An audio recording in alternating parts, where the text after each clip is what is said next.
नमस्ते दोस्तों, स्वागत है आपका हमारे चैनल पर, जहां हम जीवन के गहरे और प्रेरणादायक विषयों को आध्यात्मिक नजरिए से देखते हैं। आज हम एक ऐसे विषय पर बात करने जा रहे हैं जो भारतीय संस्कृति और नारी शक्ति के दिल को छूता है।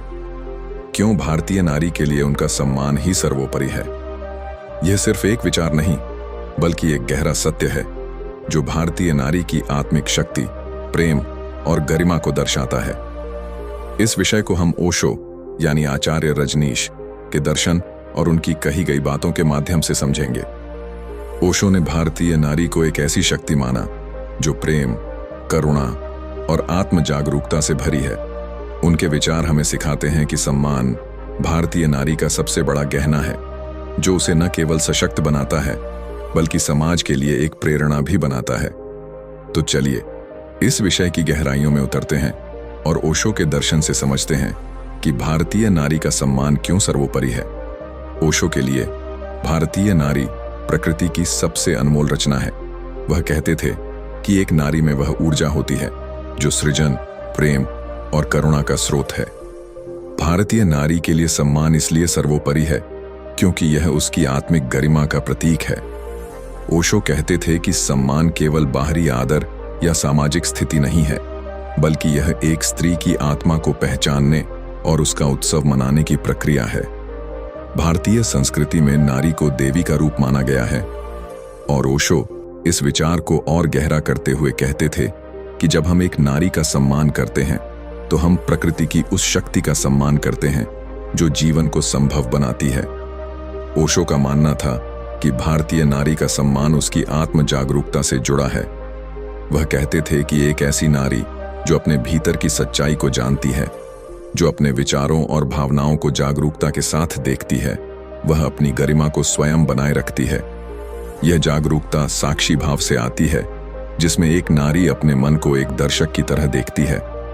उदाहरण के लिए, अगर कोई भारतीय नारी अपने परिवार या समाज में चुनौतियों का सामना करती है और वह अपने दुख या गुस्से को जागरूकता के साथ देखती है, तो वह अपने सम्मान को कभी नहीं खोती। ओशो कहते थे कि ऐसी आत्म जागरूकता भारतीय नारी को एक ऐसी शक्ति देती है जो उसे हर परिस्थिति में गरिमामयी बनाए रखती है। प्रेम भारतीय नारी के सम्मान का एक और महत्वपूर्ण पहलू है, जिसे ओशो ने खूबसूरती से समझाया। वह कहते थे कि एक भारतीय नारी का प्रेम बिना शर्त और गहरा होता है। यह प्रेम चाहे अपने परिवार के लिए हो, अपने समाज के लिए या अपनी संस्कृति के लिए, यह हमेशा उसकी गरिमा को बढ़ाता है। ओशो कहते थे कि जब एक नारी अपने प्रेम को पूरी तरह व्यक्त करती है तो वह न केवल दूसरों के दिलों को जीतती है, बल्कि अपने सम्मान को भी ऊंचा रखती है। उदाहरण के लिए, एक भारतीय माँ जो अपने बच्चों के लिए बिना किसी अपेक्षा के प्रेम देती है, वह अपने सम्मान को स्वयं साबित करती है। यह प्रेम इतना शक्तिशाली होता है कि समाज उसका सम्मान करने के लिए मजबूर हो जाता है।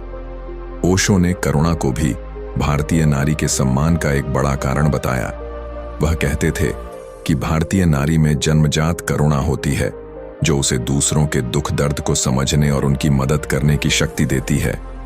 यह करुणा उसकी गरिमा का आधार है। उदाहरण के लिए, अगर एक भारतीय नारी अपने पड़ोस में किसी जरूरतमंद की मदद करती है या अपने परिवार में शांति बनाए रखती है, तो उसकी यह करुणा उसके सम्मान को और बढ़ाती है। ओशो कहते थे कि करुणा एक ऐसी शक्ति है जो न केवल दूसरों को प्रभावित करती है, बल्कि नारी को स्वयं के लिए भी सम्मान का पात्र बनाती है।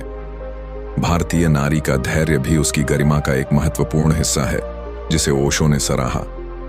वह कहते थे कि धैर्य एक ऐसी ताकत है जो बाहरी शक्ति से कहीं अधिक प्रभावशाली होती है। भारतीय नारी जो अपने परिवार की जिम्मेदारियों को, सामाजिक अपेक्षाओं को या व्यक्तिगत चुनौतियों को धैर्य के साथ निभाती है, वह अपने सम्मान को स्वयं बनाए रखती है।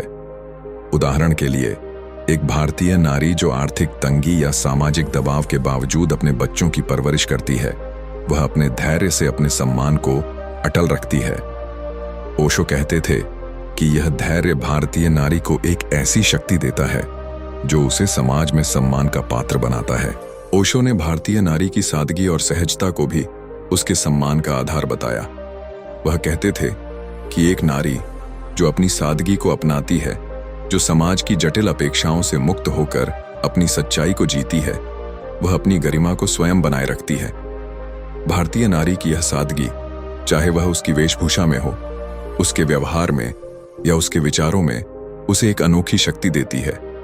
उदाहरण के लिए, एक भारतीय नारी जो अपने गांव में सादगी से जीवन जीती है, लेकिन अपने परिवार और समाज के लिए प्रेम और करुणा से काम करती है, वह अपने सम्मान को स्वयं साबित करती है। ओशो कहते थे कि यह सादगी भारतीय नारी की आत्मा की शुद्धता को दर्शाती है, जो उसके सम्मान का सबसे बड़ा गहना है।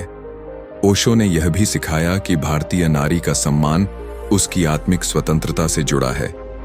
वह कहते थे कि एक नारी जो अपने मन के बंधनों से मुक्त हो जाती है, जो समाज की अपेक्षाओं को छोड़कर अपनी सच्चाई को जीती है, वह अपनी गरिमा को स्वयं बनाए रखती है। यह स्वतंत्रता बाहरी नहीं, बल्कि आत्मिक होती है। उदाहरण के लिए, अगर एक भारतीय नारी अपने सपनों को जागरूकता और प्रेम के साथ पूरा करती है, चाहे वह शिक्षा हो, करियर हो या सामाजिक बदलाव, तो वह अपने सम्मान को और ऊंचा करती है। ओशो कहते थे कि यह आत्मिक स्वतंत्रता भारतीय नारी को एक ऐसी शक्ति देती है जो उसे समाज में सम्मान का पात्र बनाती है। ओशो ने यह भी कहा कि भारतीय नारी का सम्मान उसकी रचनात्मकता में निहित है। वह कहते थे कि एक नारी में जन्मजात रचनात्मक ऊर्जा होती है, जो कला, संगीत, नृत्य या रोजमर्रा के कार्यों में व्यक्त होती है। जब एक भारतीय नारी अपनी रचनात्मकता को पूरी तरह जीती है, तो वह अपने सम्मान को स्वयं साबित करती है। उदाहरण के लिए, एक नारी जो अपने घर को प्रेम और रचनात्मकता से सजाती है, या जो अपने पेशे में नई सोच लाती है, वह अपनी गरिमा को और बढ़ाती है। ओशो कहते थे कि यह रचनात्मकता भारतीय नारी की आत्मा की अभिव्यक्ति है, जो उसके सम्मान का आधार है। अंत में यह कहना चाहूंगा कि ओशो के अनुसार भारतीय नारी के लिए उनका सम्मान इसीलिए सर्वोपरि है, क्योंकि यह उनकी आत्मिक शक्ति, प्रेम, करुणा, धैर्य, सादगी, स्वतंत्रता और रचनात्मकता का प्रतीक है। ये गुण न केवल एक नारी को सशक्त बनाते हैं, बल्कि उसे समाज के लिए एक प्रेरणा भी बनाते हैं।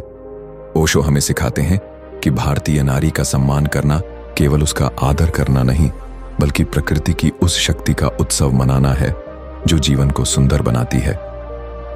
तो दोस्तों, यह थी भारतीय नारी के सम्मान की हमारी चर्चा, जिसे हमने ओशो के दर्शन के माध्यम से समझा। उम्मीद है कि आपको यह वीडियो पसंद आया होगा और यह आपके लिए प्रेरणादायक रहा होगा। अगर आपको यह वीडियो पसंद आया तो इसे लाइक करें, अपने दोस्तों और परिवार के साथ शेयर करें और हमारे चैनल को सब्सक्राइब करना न भूलें। आपके विचार और सुझाव हमारे लिए बहुत महत्वपूर्ण हैं, तो कृपया कमेंट बॉक्स में अपनी राय जरूर साझा करें। हम फिर मिलेंगे एक नए और प्रेरणादायक विषय के साथ। तब तक के लिए अपने जीवन को प्रेम और जागरूकता के साथ जिए। नमस्ते।